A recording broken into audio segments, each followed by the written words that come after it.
Well guys, the lab coat's on, which means it's time for another ultimate build guide. This time, it's going to be the ultimate video editing workstation. So we're going to be walking you through the mechanics of putting this system together, but more importantly, we're going to be talking about the rationale behind each of the parts we chose, as well as giving a couple of other options, because for professional use, there are often at least a half a dozen options that would all be valid for any given part, depending on your particular needs. Like most rigs, a professional video editing machine starts at the CPU. Now, our CPU choice is not the only choice. We went with the 4930K on the LGA 2011 platform, and we did this for a number of reasons. We found the 4930K to be a good sweet spot. It's the lowest end 6-core processor that's available from the Core i7 family. We could step down to a 4820K, but then we'd be losing a couple of cores, even though it is less expensive. Or we could step up to a 4960X Extreme Edition, but we wouldn't be getting a lot more performance, and we'd be paying quite a bit more for it. Xeons are also options, but from a price to performance standpoint, we didn't find that for our rig, bearing in mind that Adobe can be easily offloaded without even buying additional licenses to a render farm, we didn't find we needed even more processing cores or more than 64 gigs of RAM, which would be another benefit of a Xeon processor, support for ECC memory.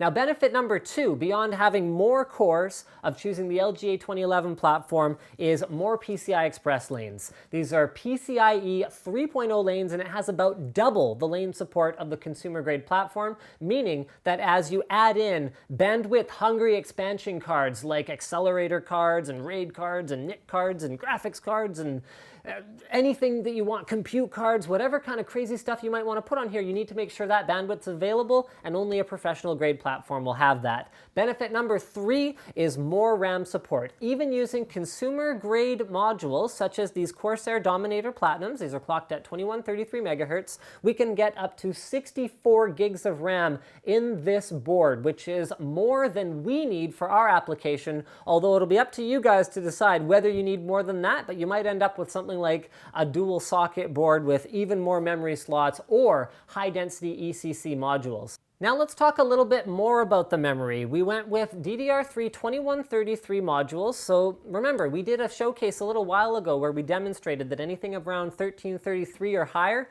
doesn't benefit gaming applications. However, with pro applications where you're swapping massive amounts of data in and out of the memory, that can be a bit of a different scenario.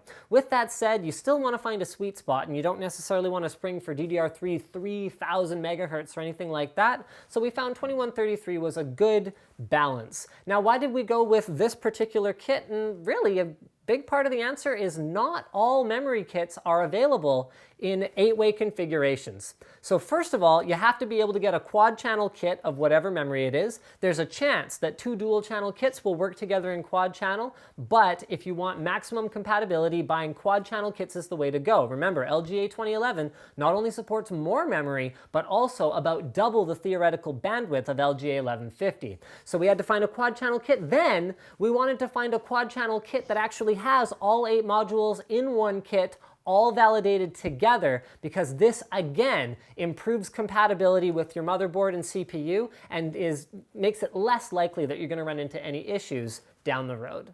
You want a 6-core processor and 64 gigs of RAM, you're going to need a board that supports it. This is the P9X79E WS from ASUS, and don't let the WS fool you. It's not just suitable for workstation use, guys, so if you want to overclock or game on this board, yeah, that'll be just fine, don't worry. But what makes it WS? Well, number 1 is there's the pure quality of the components. It is an extremely well-built board. It is designed to be used in a professional environment, and yes, those components do cost more and they do last longer. Next up is the expansion. So check this out. 7 PCI Express 16X physical slots.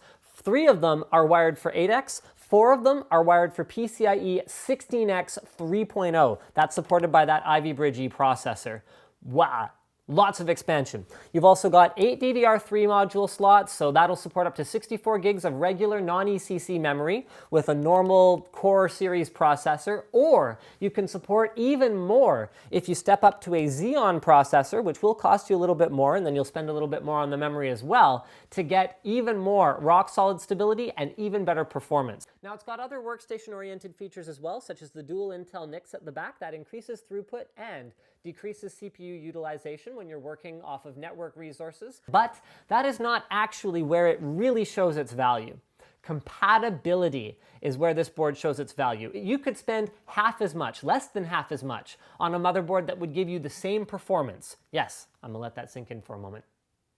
Less than half as much. So why doesn't everyone just do that? Because when you're buying a professional grade product, you expect zero downtime. When you buy a new Red Rocket accelerator card and throw it into your board, you expect it to work. You don't expect to find out that there's a compatibility issue and you've got to pull that motherboard, eBay it, flip it, somehow buy a new one and replace it. You can't afford that. If you want something that you know is going to work, this is it, friends. WS series boards are validated to a much higher standard with aftermarket parts than other boards. Whether it is the aforementioned Red Rocket card, RAID cards, multi-channel NICs, or whatever else you can fill up these PCI Express slots, Xeon Phis, Quadros, Teslas, it's all validated in this board. So if you can't afford the downtime and you're willing to pay an extra premium for that, and you just want what I generally consider to be the best single socket board on the market, P9X79E WS, my friends. We went with a pro-grade product for the motherboard, but for the power supply, we're going with a bit more of a gaming branded product. Why would that be? Well, for one thing, the Corsair AXI series comes with a 7-year warranty, so if you had any doubts as to how well built they are, there's that. You can also check out the reviews on johnnyguru.com. These are extremely well-built power supplies, right up there with a workstation grade power supply, and they come with a 7-year warranty.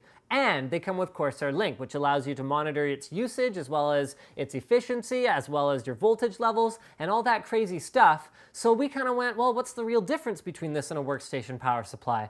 Well, there's the brand name on the front, which isn't terribly important to us, and there's the fact that it doesn't look like an industrial piece of equipment and sound like an industrial piece of equipment. It's very, very quiet to go along with that 80+ platinum efficiency. So there doesn't appear to be a downside. We went with the AX860i. Now there's a million different options in terms of storage. There really are, literally a million, but we're gonna walk you through what we went with. SSD boot drive, I still feel is the most important thing to have in any machine. Gaming workstation, doesn't really matter.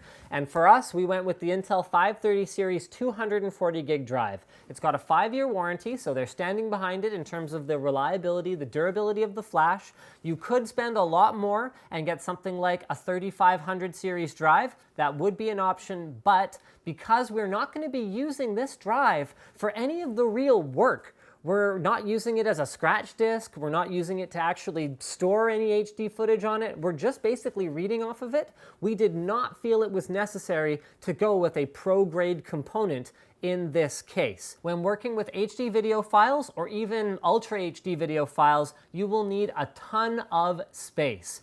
We wanted to try and keep our storage internal to make this workstation as portable as possible without tying us down to an external storage array. So we went with 4 WD Black 4 terabyte drives. We're going to be running them in RAID 10. We're going to be running them off the onboard RAID. These are not necessarily the only options available to you.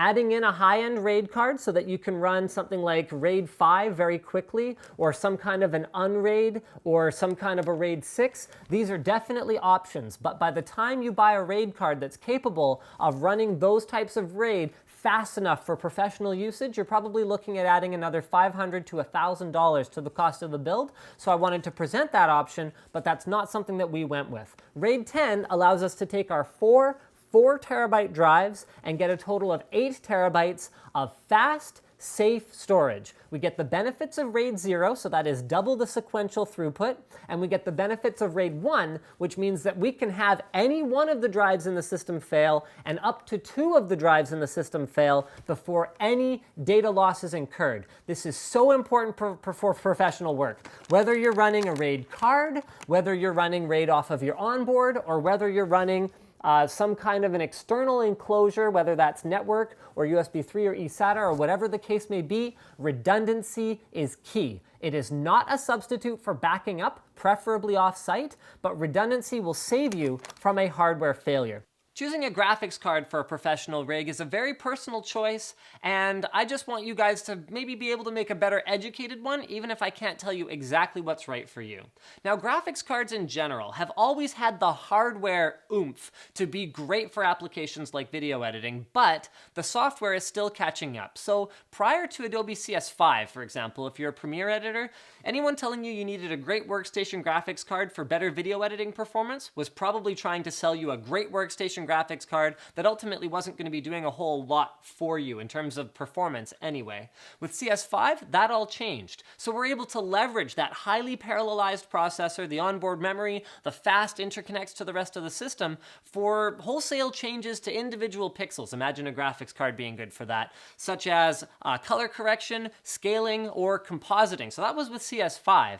Now we're actually continuing to improve. So for example, in After Effects in CS6, the optics ray tracing engine was added. That's GPU accelerated as well, so that instead of fake kludgy 3D effects in After Effects, now editors can work in real 3D with real depth values. Now on the NVIDIA side alone, you've actually got options in terms of, you got two whole different lines of graphics cards to choose from. So there's Quadros, which I was waving around before, the workstation grade cards, and then there's also the consumer grade GeForce cards. Now what GeForce cards do is they offer a great price to performance ratio if you're looking for sheer CUDA cores and CUDA performance. If the application that you're running doesn't call for a specifically validated GPU or there's no easy hack, GeForce cards offer great bang for the buck. Now, with that said, they don't undergo the same degree of validation because there's a whole lot of variety in the implementations from different manufacturers. So that means that you've got to make a pretty careful choice for which one you're going to want to go with. The ASUS DirectCU 2 GTX 780 that we've got for our rig is an overbuilt card. It's overclocked, but not crazy like it's gonna die immediately or anything like that, and it has a fantastic cooler on it, so we'd expect it to have a very long life cycle, even though it's not rated for 24/7 operation the same way that something like a Quadro is. With Quadro cards, on the other hand, performance takes a definite backseat to validation and reliability, the things that workstation users value the most. These cards are all built by NVIDIA with exactly the same components every time, allowing large corporations to validate particular workloads and particular machines with this particular card and know that it's going to be available in exactly that configuration over a long period of time. This is important in a corporate environment, but not necessarily something that individual users value. Now, that goes for software makers as well. This is less of an issue with Adobe software, where they actually do validate some GeForce chips and configurations in addition to Quadro configurations, but Avid, for example, only certifies workstation-grade cards for their Avid software. Now, with that said, there are hacks. There are text file hacks for both Adobe applications and for Avid that allow you to, kludge in GeForce cards and allow them to be recognized as validated cards, but this is a very homebrew way of approaching it, and not everyone's comfortable with that. Now, for the multi-talented video editor, who also does some 3D rendering work as well, you'll probably just plain old need a Quadro card. Professional 3D rendering applications such as 3ds Max and Maya are often only going to work with GPU acceleration with Quadro cards. This is because of the way that the Quadro driver is architected to specifically enable performance profiles and compatibility settings, even down to if that particular rendering application is the active window on the screen, it's making optimizations in the background for the utmost compatibility. And the GeForce drivers just aren't tuned to operate that way. They're going for balls to the walls performance rather than that stability and validation that Quadro brings to the table. So basically, if it comes down to choices. If you're a tinkerer and you're willing to spend the time, hacking things a little bit, and you don't mind if a card isn't validated for 24/7 operation, and if it dies, you kind of go to yourself, well, I spent half as much on this card as I would have on the workstation one, I'll just buy another one, and it'll probably be higher performance by that time anyway. If you're one of those kinds of folks, GeForce can be a great option. If you're building workstations that just need to work and you don't want to ever touch them again, then maybe maybe there's a value to you for the additional stability that something like a Quadro brings to the table. I mean, another example is if you're building a system for someone else, where frankly it's not your money anyway, and you want them to have a great experience with your system, maybe you just go for the hassle-free solution that doesn't have the hack that you implemented invalidated by a driver update that comes down through GeForce Experience, and you're kind of sitting there going, well, I wouldn't be dealing with that if it was a Quadro. Then you might find that to be a better option as well. Now, with that said, you can't just swap out Quadros for GeForces and get all of the same functionality. Some of it is just plain hardware. So if you're doing any kind of stereo 3D video editing and you want to use a pro-grade 3D solution that runs off of a DIN connector, Quadro is going to be the way to go.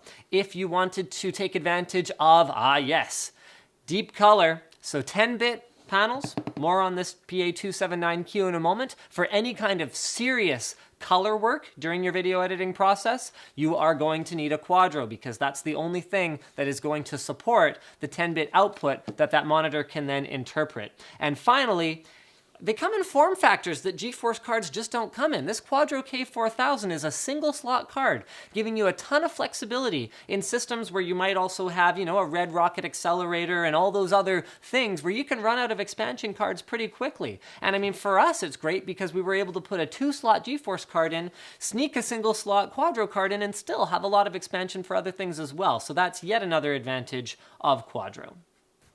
For peripherals, particularly for keyboards and mice, we've moved almost completely towards gaming peripherals, not because gaming peripherals are, more professional looking. In fact, they're not, but because the functionality and the build quality of them tends to be, designed for more wear and tear than your typical mouse or keyboard. So this right here, my friends, is the G602, and this gets my recommendation. It lasts for weeks in performance mode and much longer than that in its endurance mode. It has very good precision and it has a ton of fully programmable buttons, which can be great, not just for gaming and binding to your voice chat application or whatever else, but also for programming in things like keyboard shortcuts. It's comfortable, it's wireless, it's hard to go wrong. For our keyboard, same thing. We've started moving towards gaming keyboards because features like lighting up in the dark, having programmable keys on the sides, having built-in media controls and a volume wheel, well, these are useful for professionals as well as for gamers. So the G710 Plus gets my vote. It has excellent software. It comes with Cherry MX Brown key switches with O-rings, meaning that it's not that loud, so you're not going to be bugging your neighbor, again, the loud system thing. And it's Logitech, so it's extremely well built, and if anything goes wrong with it, you will definitely get a replacement. It's also very well priced for a mechanical keyboard with those features. Now, when it comes to audio, that's where the gaming thing goes completely out the window. Most of our guys here use IEMs, so something like Sennheiser's IE8s would be an excellent option, although any kind of closed monitoring or reference sounding headphones from the likes of AKG, Beyerdynamic, Sennheiser, or Denon would be great choices. ASUS originally told us they were going to send us a new PB 27-inch monitor for this showcase, and I kind of went, okay, yeah, I can dig it. PB is a good value option if you want, great monitors that are not factory pre-calibrated like the PA series, the ProArt series is, and if you want, a little bit more value. That's not what they sent. They ended up sending a PA279Q, which is one that I can wholeheartedly recommend for use with this video editing rig or pretty much any video editing rig. Yeah, it's expensive. If you look at it from like a gamer's perspective, you go, oh, ProArt monitors, those are really expensive. But when you look at it from a professional user's perspective and you consider the features you're getting, you compare it to something like an HP Dreamcolor and it starts to look a lot more attractive. This right here is a 27-inch 2560 by 1440 monitor. It has a 10-bit AH-IPS panel. So for those of you who understand what that means, great. For those of you who don't, that means a much, much tighter level of granularity in the colors that it can display. So on your monitor, when you see blocking or banding between similar colors, that will not be present on this monitor as long as you are using a supported graphics card, so in our case a Quadro, with a supported driver, Quadro, and a supported application such as Adobe Premiere, now you are taking full advantage of deep color. It also has a 14-bit lookup table, so it can actually understand even more than it can actually display to you, giving it an even better ability to approximate those colors. And it's got more features as well. So it's a professional monitor, meaning that the on-screen display has an updated navigation menu with a little 4-way switch. It's highly ergonomic, so you got your height adjust, your tilt, your swivel, your pivot, all that stuff that you could possibly want. It comes pre-calibrated like all PA monitors,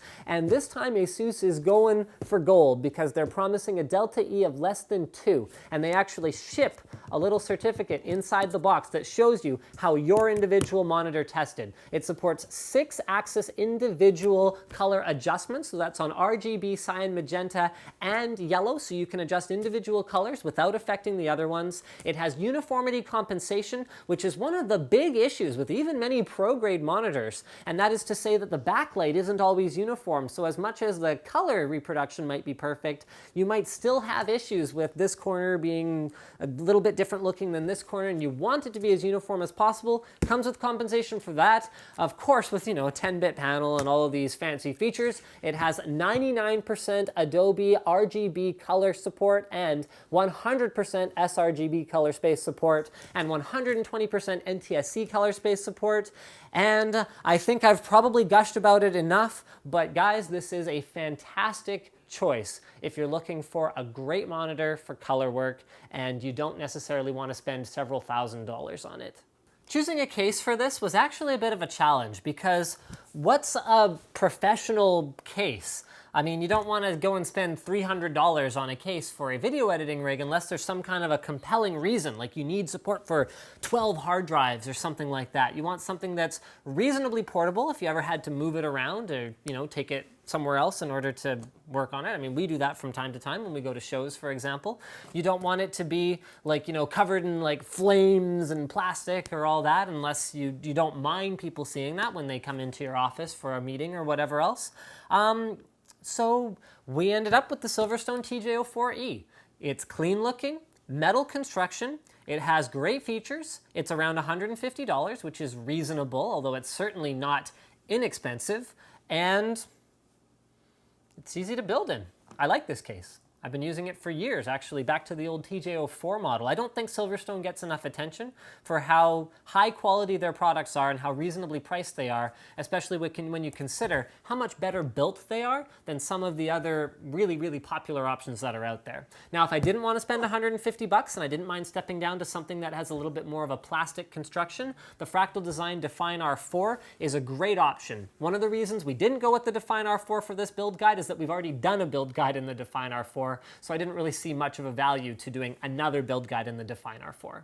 The first step, as always, is to prepare yourself at an anti-static workstation, not working on a carpet, preferably using an anti-static strap, whether it's on your wrist or like I prefer to wear it on my ankle. You're also going to need a Phillips head screwdriver, which should be pretty much all we need in terms of tools for this particular build. I always start with building the system outside of the box as much as possible. And by box, I of course mean the case, not the box, but I'm not going to kill the shot just for that. So I've got the motherboard, the CPU cooler. On previous build guides, when we've used liquid cooling, installing the CPU cooler prior to putting the board into the case has not been an option, but this time we're going to do that. And if UPS would hurry up and bring the RAM to us, I would have the RAM here as well. Intel uses simple eco-friendly packaging for their 2011 processors. It does not come with a heatsink, so it's a good thing we have an aftermarket heatsink to use. They expect professional and enthusiast users to have their own cooling solution. We open up the plastic clamshell and find the little golden triangle on the corner of the CPU. That's important, so we're going to put it down on our motherboard oriented correctly relative to the little triangle on the corner of the socket itself. Then, with LGA 2011, there are two retention arms. First, we lift the one with the hook at the end. Then, we lift the one with the kink in the middle and the straight end. Once that's done, we can lift up the hold-down plate, Position the CPU carefully in the socket without putting any force on it while we're putting it down. If you bend those pins, you will likely be SOL, guys, because no motherboard manufacturer will warranty physical damage, and they're extremely difficult to repair. Now, we lower the hold down plate, lower the kinked arm, and lower the hooked arm, then pull off the plastic plate, and the CPU is installed. If you follow Noctua's instructions carefully, mounting the AH-U14S isn't going to be too complicated. You'll need all the hardware from inside the Intel mounting hardware box, other than the backplate. For LGA 2011, that's not needed. And then you'll need some stuff from the accessories box. So it does come with a screwdriver, which is pretty handy. You'll also need the extra fan clips, the extra fan grommets, as well as the thermal compound. The only thing we're not going to use from inside here is the case badge, which is totally optional, and the low noise adapter, because this motherboard includes excellent software fan control. Now that we've got everything together, it's pretty straightforward. Get the 4 little pieces with threads on either side, and the thicker thread goes into the 4 holes around the LGA 2011 socket. Next up, take the 2 mounting bars and position them on either side, just like this. You've got 4 more nuts that then go over top. I recommend using a screwdriver to tighten these ones into place, because this is what's giving you the security and firmness for that large heatsink. Next up is applying thermal compound. I recommend the line method on LGA 2011 processors. Use a little bit more than you'd use on a smaller LGA 1150 processor. Now you have to pull the original fan, which comes pre-mounted to your heatsink, off, because otherwise you won't actually be able to mount it. Then position it centered on top of the CPU so that both of the pre-installed tensioned screws are positioned over top of the threads that are on that mounting plate. Now, alternating sides, make sure first that the threads catch, then switch back and forth until they stop and you can't screw them in any further. Put the original fan back on, then for your secondary fan, which is totally optional and is only if you buy an additional fan, what you're going to want to do is take the thicker spacers that are included in the box with your heatsink, swap off the 4 spacers that are on the side that is pulling air into the fan, so you can tell from the label of the fan, guys. So here you go, the label should be facing away from the CPU heatsink on that other side. Then swap on the thicker spacers that are included. It's a little bit tricky, you gotta kind of pull the little nubs through the corners, but this will generate a little bit less turbulence when the air is passing first from the push fan through the heatsink and then is being drawn away by the pull positioned fan. When you're done, it should look a little something like this. Nice massive heatsink, lots of cooling fans, plenty of space for 64 gigs of RAM. Now, something you might have noticed about this board is in order to achieve its massive 7 PCI Express slots, there wasn't a lot of clearance between the RAM slots and the PCIe slots. So ASUS has done the only natural thing, which is to remove the movable clips from one side. So you can see here on the one side we have clips that snap forwards and back, and on the other side we have no clips due to the fact that there's no clearance there. So this makes installing RAM a little bit different in this board from most. Also, if you were installing only 4 modules, please note that you would install them in the blue slots. Because we're installing 8 modules, we're just going to go to town. Fill them up on one side, fill them up on the other side. Now you might have noticed that on the side where we put in the additional spacer on the fan, that is a very tight fit for that first memory module. So it's up to you whether you want to opt for the slightly less turbulence and slightly lower noise operation, or if you want to opt for having a little bit more clearance for your memory. So the first thing is to open up the case by removing the 2 thumb screws. Then getting the insides basically prepared. So we're going to remove that SSD mounting bracket that's down here in the bottom of the case. We're also going to put our power supply right in. So if you look at these are the types of screws that we use for power supply mounting. 4 screws. There's a bit of a decision to be made when you're deciding whether to have your fan mounted up or down for your power supply. Fan up has the benefit of pulling air away from your graphics cards and helping cool your graphics cards, but the drawback of drawing hot air into your power supply, making your power supply's cooling less efficient. So we opted instead to go for drawing air in through the bottom of the case. This case conveniently has an air filter down here that you can easily remove and clean whenever you need to. This isolates the heat from your graphics cards away from your power supply and will make it run cooler cooler in the long term.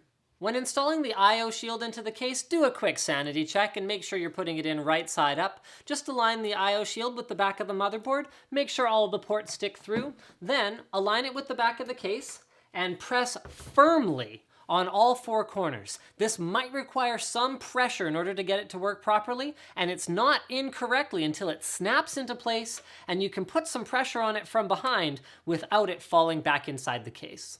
Now to continue preparing the case, we're going to replace those stock fans and fill her all up with better fans for awesome cooling. So Silverstone includes OK fans with their cases, but that's exactly what they are.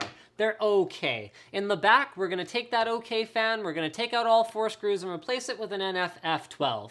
Now, we don't have to use the same stock screws to install that NF-F12 back there because premium fans also come with some premium mounting options. So instead, we're going to use these little rubber isolators to have what is a very vibration-resistant mount. So the way that it's done is you position the fan, then push the little rubber spacers through as much as you can. You won't be able to completely mount them this way. Then if you have room for your fingers, you can pull them through to the point where the fan now is locked into place. And if you don't have room for your fingers, then you can make your life a lot easier by using a pair of needle nose pliers. Once you're done with that, check it out. Very little vibration, if any, can be passed now from the fan with its spinning blades to the case. On the top, there's a top piece that actually acts as both an aesthetic cover for our fans and as an easily removable and cleanable fan filter. We have a bit of a unique configuration for the top of this case. It accepts one 140mm fan and one 120mm fan. In the top, there is not enough room for us to use those rubber spacers unless we were really determined. So in this case, we just went for the old hard mount with screws. It should be noted that, again, premium fan features. These fans have little rubber isolators built into them as well, so they're still not making direct plastic to metal contact with the case, which will reduce vibration.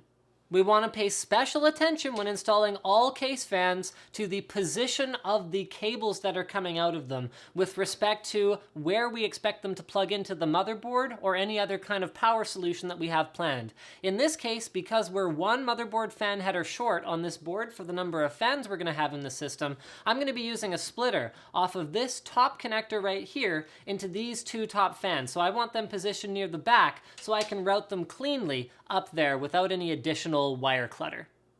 The last fans that we're going to swap out are going to require us to take off the other side panel. And there we go, two more NF-F12s. These are going to be used to directly cool our hard drive RAID 10 array. Now, I want to take a moment here. Okay, so yeah, we use slightly different hardware here. It includes more of it, but just to save time, because we're just doing a build guide here, this isn't a permanent build, I'm just doing 2 screws per fan and at diagonals, okay? So maintain the cable management that's there, and I want to take a moment to talk about why I love NF-F12s and other pressure-optimized fans. Manufacturers will often make the argument you should use an airflow optimized fan for something like a case intake or a rear exhaust or whatever else. The negligible performance improvement that you get with an airflow optimized fan versus a pressure optimized fan, I feel is offset by the versatility of pressure optimized fans, because you can do all the planning in the world, and if you go and buy an airflow optimized fan that's going to end up being a case intake that sits next to hard drives, pulls air through a honeycomb mesh, and pulls air through a fine mesh fan filter, I would make the argument that's more of a static pressure optimized application anyway, and you run into that a whole lot. So I love the versatility of pressure optimized fans. I find them more useful in a wider variety of scenarios. Every manufacturer takes a slightly different approach to which motherboard standoffs come pre-installed. Silverstone has opted for the skinny but full-length ATX configuration, so that is 6 screws, 2 at the top, 2 in the middle, and 2 at the bottom. In order to put a standard ATX motherboard, or in this case, a slightly eATX motherboard, so it uses standard holes, but it is a little bit wider, we're going to need 3 more screws. Or standoffs, rather. So standoffs look a little something like this, and they screw into the back of the motherboard tray. You're going to also find another piece that has a Phillips head on one side, and then a socket on the other side. You can use that piece to screw your standoffs into the motherboard tray. So we're going to install 3 more. one in line with the two bottom ones, one in line with the two middle ones, and one in line with the two top ones, so we end up with a total of 9. Here, here, here, here, here, here, here, here, and here. Now, positioning the motherboard, it's important to be extremely careful. The last thing you want to do is scratch the back of your board on those fancy new standoffs that you just put into the motherboard tray. So what I recommend is going in at a bit of an angle and positioning the rear I/O so that it sticks through the back of your I/O shield back here before you actually lay the motherboard down flat on the standoffs. Now, holding the motherboard in place, put in at least one screw. In this case, we're using the same coarsely threaded screws that we used for the power supply, although this varies from manufacturer to manufacturer and even from case to case. So always do a test fit before you start installing screws into your standoffs, or you might cross thread something. Then proceed to tighten in the other 8 screws. Now, once you've done that, it's easier to install your motherboard connectors before we move on. So we're going to start with the front panel connectors for the power, reset, and as well as our LEDs. So first up is power and reset. For these ones, the orientation doesn't matter. So just follow the clearly labeled connectors and clearly labeled pins on the motherboard itself. If you have a little bit of trouble reading those, grab out the old magnifying glass, or better yet, just consult the manual because it'll tell you exactly where they are. Next up are your power LED and your hard drive activity LED. For these ones, the orientation of the cables does matter. You want the colored wires towards the back of the motherboard, or where the I/O and the PCI Express slots are on all ASUS motherboards. That way, you're going to have your positive and negative wires in the right place. If you do get them wrong, don't stress out about it. It's not going to break anything. Just switch them around when you realize that the light isn't working.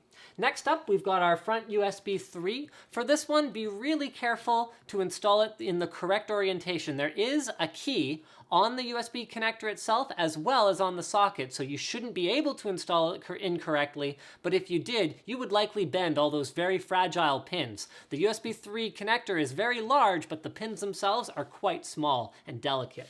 Finally, we have our front HD audio. This has been simplified so much since 10 years ago, and now all you gotta do is figure out which block doesn't have a pin in it, align that with the one on the motherboard that doesn't have a pin in it, and plug the whole thing in. Finally, fans. We actually have an opportunity here to show you a multitude of different ways that you might install fans. Our rear fan, we have a little bit of extra slack on that wire, so we're gonna do my signature knot before we plug it into the motherboard fan header.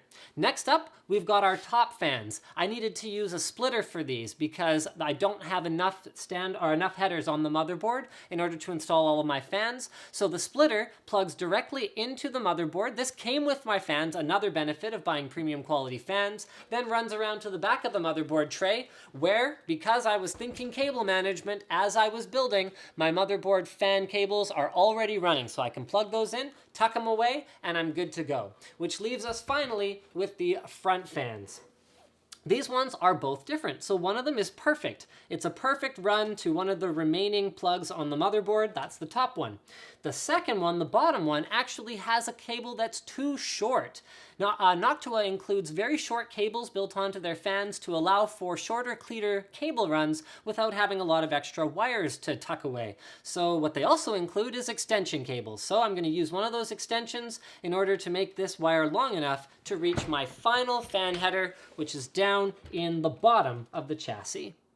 Next up, we're going to install our SSD and our hard drive. So in order to do any drives, we're going to have to take out that entire hard drive cage assembly. So 4 screws, 2 up at the top and then 2 up at the bottom. This handle comes out, and then you can pull the whole assembly out of the case. Now, this is a very strange hard drive mounting system. I've never seen anything quite like it before, but it's also very versatile. So first things first, we're gonna install our SSD in the very, very bottom here. We gotta use screws that are countersunk screws, so that is to say they don't have a head sticking up above them. So we're gonna use anywhere from 2 to 4 of those, depending what you prefer. It's an SSD, so it's not gonna be moving moving or anything, so I usually use just 2 screws on them. So we're gonna go ahead and mount that down in the bottom where it's nice and hidden. Then we're gonna have a look at this hard drive cage. It can accept up to 8 drives if you're willing to stack them right up next to each other, but the way we're gonna install them is we're gonna do 4 WD black drives and we're gonna stagger them out.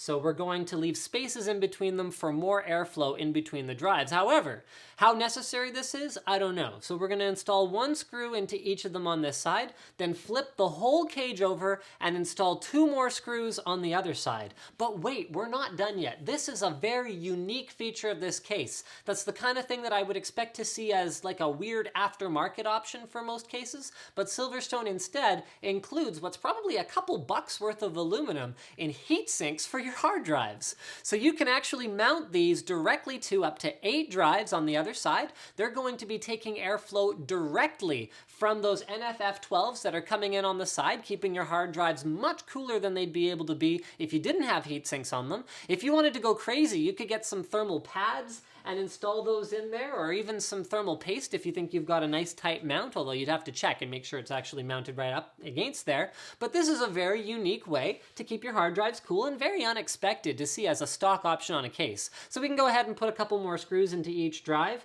with the heat sinks there, then put the whole assembly together, it's quite heavy now, and slide it back into the case. This is where Silverstone shows yet another great innovation, and that is with these SATA cable splitters. So you can see we're able to wire things up quite cleanly. Now, we weren't quite able to reach that 2.5-inch SSD down in the bottom. However, if this was my own rig, I would either stretch it and see if I could just barely get there, or what I'd do is I'd move that SSD, take the screws out of it, mount it with double-sided tape to get it a little bit closer, and then I'd be able to use those SATA splitters for all of my drives, and I'd only need 2 SATA connectors to power all the drives in my case. Very, very nice thinking. Now, I've been using a new technique lately where instead of pre-attaching all of the cables I want to my power supply, in this case we're using a modular power supply, and then running them to where they need to go, I've been pre-attaching all of the cables to where they need to go and then running them backwards to the power supply. Now, if we didn't have a modular power supply in this case, actually I'm really impressed. I've never built in this case before, but check this out. Behind the power supply, there is a whack ton of space where you could put all the cables you need to that you're not using from a non-modular power supply. Silverstone has then put the power supply right up against the side panel, which doesn't matter because it's not like it needs any extra space on this side. Very unique approach. I really like this. Anyway, we started with the 24-pin, plugging that into the motherboard and then running it behind the motherboard tray. Next up is the 8-pin for the CPU up at the top left. This is a no frills, no gimmicks, professional grade board, so there's only one 8-pin because the reality of it is, guys, you only need one 8-pin unless you're going like crazy, wicked liquid nitrogen, which you're not doing with a board like this. Now, in order to cable management those cables, we're going to want to install the rest of the power supply cables, so we'll need to install our graphics cards first. The first stage in installing a graphics card in this case is to remove this little cover back here that gives you access to all the screws that allow you to remove the PCI slot covers, which have extra ventilation in them. Very nice, Silverstone. So we're going to go ahead and take those 2 screws off and remove that. Now it is time to consult the manual, because regardless of how experienced you are technically, and regardless of how much you wish you could do things without the manual, this one's important. So the PCI Express slots on this board, they're all 16x physical. Okay, but that doesn't mean that you just take any card and install it into any slot and you're going to get optimal performance. It doesn't necessarily work that way. You want to check the manual where it will give you recommendations for how many cards you have installed and which ones you should use so that you can best take advantage of native PCI Express lanes versus ones that are relying on a PLX chip, for example. So in this case, we wanted our cards installed in PCI Express slot 1 and 5. So we're going to go ahead and remove those slot covers. Then we can install the Quadro into the very top one. We're going to be using this for our display out. The reason for using the Quadro here was that with the backplate on the GTX 780, it was too tight of a fit with this cooler up here. Even the Quadro was very, very tight, and normally I would recommend using even something like any kind of non-conductive, very thin material in between this heatsink and this graphics card. But in this case, there's a chip on the back that is non-conductive that is causing it to not short out. But anyway, I would still recommend slipping something in there to make sure it doesn't short out, because they're very, very close to these fan clips in particular right here. So we installed the Quadro. Then next up is the GTX 780. So once that's done, we go ahead and put the screws back into each of these cards. So it's 1 screw for the Quadro, 2 screws for the 780. Then we can go ahead and put that back cover back in place. And now we are pretty much done with those.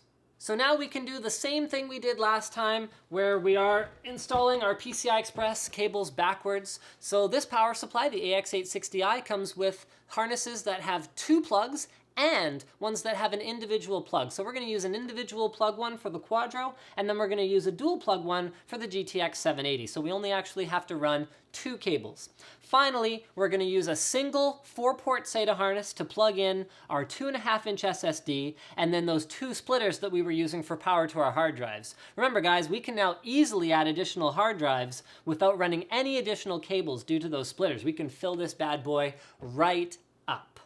Now that we have everything run, I usually find it's easiest to take everything that isn't a power supply cable and tie all that down, because they tend to be relatively low profile. So we'll spend a little bit of time tucking things into nooks and crannies and tying cables down. You don't necessarily have to have an anchor point in order to get a cable tied down satisfactorily. You can just take a zip tie even and, tie it to another cable that happens to be running somewhere useful, or tie it to itself in such a way that you fold it so that it's not visible anymore. But either way, I find that it's worth the time to just kind of play around with those ones, then get started on the power supply cables. So now that everything's installed, we can plug the power supply cables into the power supply. So first the 24-pin, then the 8-pin, and the 2 PCI Express ones. Those all go into the same spots. And finally, the one lone peripheral harness that we ended up using. This is one of the benefits of a modular power supply, not having all those extra cables plugged in. And finally, we can take those power supply cables and now add them to our cable management system at the back, making sure that we don't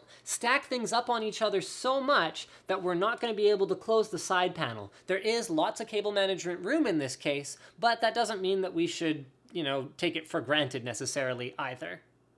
Admittedly, if I'd been thinking straight, I would have done this earlier in the assembly process, probably before I installed graphics cards, but SATA data. We have to install our SATA cables that actually deliver data to the drives. So in this case, this motherboard has some interesting options for how we can plug in the drives. The SSD, for sure. We needed a straight SATA cable, so unfortunately the board doesn't come with any of those, so we had to go scrounge one. But we plugged in a straight SATA cable, and we're going to plug that into the Intel controller SATA 3 6 gigabit per second ports. So that's the very top SATA 3 ports. All right. Next, we've got 4 Intel SATA 2 3 gigabit per second ports, or 4 Marvell SATA 3 6 gigabit per second ports. So we could plug these drives, these WD black drives, into either of them. They both support the RAID 10 that we're going for, and it's just a matter of whether we feel like we need SATA 3 6 gigabit per second or whether we want the compatibility of Intel RAID, because if our board ever did die, or for some reason we needed to grab all these drives and migrate the data off of them by putting them into another system, if you use Intel RAID, you'll get better compatibility. However, we might see slightly better performance, particularly in burst operations, using the Marvell controller. So we opted for the Marvell controller, but you might opt instead for the Intel one, and that's definitely a good option as well. In terms of cable management, we weren't able to move them back around the back of the motherboard tray, so we just ran them up the drives, cable tied them off, and then plugged them into the ports where they belonged. Well, there you have it, guys. We're done, and the mystery of whether or not we can put that 6 2.5-inch drive cage back in when we're done has been answered. The answer is yes. However, I think you'd be hard-pressed to cable manage 6 more drives into that spot on top of being able to have another 8 drives here, and you would definitely need to add some kind of SATA or SAS controller card to even be able to plug in all of those drives, which, I mean, it's very cool, the amount of capability this case has when you consider its size. So without further ado, I'm going to hand it off to Slick to walk you guys through some of the performance we were able to get out of the machine, as well as sort of his impressions of the overall configuration. Alright, so we're going to jump into the BIOS here, and our mission is to change to XMP profiles and to change the boot drive. So first thing we're going to go to is advanced mode, and then jump into AI overclock tuner and change it to XMP. Once that's done, we're going to jump over to the boot menu over here, go down 14 times, which is ridiculous, down to hard drive BBS priorities. Don't worry, I know it's not a hard drive, just jump into here, change boot option 1 to your SSD. Ours is an Intel 520. Press F10 to save. You can review your changes and then just press enter for yes, and you're good to go. So once we get into the controller, we just jump directly into the configuration wizard and go down and select all of our drives by pressing spacebar and down. Once you've done that, press enter, change to RAID 10, which is just RAID 1 and 0. Keep 64K stripe size as it's a little bit faster, and then name it something that probably isn't default. And once you've done that, just go next and you are done. That's all it has to do. Just press Y to confirm that you actually want to do this. And you'll see right there under virtual disks that what you've named is now an actual RAID. So we wanted to talk about the PA-279, but instead of just talking about it and how ridiculously good it looks, we wanted to show it off. So this is a 10-bit image sample that we're showing on a 10-bit PA-279 panel and an 8-bit panel. You can see on the 10-bit panel that it is extremely smooth, and when you move it over to the 8-bit panel, you can see vertical lines running through it. So while we can talk about how good it looks, this actually shows how good it looks. So we wanted to show off the raw power of this system. So what we're running is DaVinci Resolve using a source file that was filmed by Brandon and then heavily edited by Edsel. We are currently rendering it using CUDA, although with this system you can use CPU encoding, CUDA accelerated encoding, or even H.264 encoders because of all the options that you have. As you can see, we're using both of our GPUs. The Quadro is at fairly low usage and is actually just being used for GUI, for DaVinci Resolve, and the rest of the general monitor. And then GPU 2, the GTX 780, is actually being used for its CUDA performance, so it's actually pushing pretty hard, along with the CPU. You can see temps in here right now. Both the GPUs are sitting right around 50 degrees, which is totally fine, and the CPU is only going around 40 to 50 degrees tops, which is also totally fine and great for this system. As you can see, the CPU is actually running fairly hard, bouncing between 60 and 70%. So with all of that out of the way, a big thanks to you guys for sitting through this entire video. A huge thanks to Intel for making this video possible. These are extremely time-consuming for us to produce, and with their sponsorship, we are able to bring you guys these fantastic build guides in the Ultimate Build Guide series. And as always, guys, like the video if you liked it, dislike it if you disliked it, and if you're not subscribed already, don't forget to subscribe.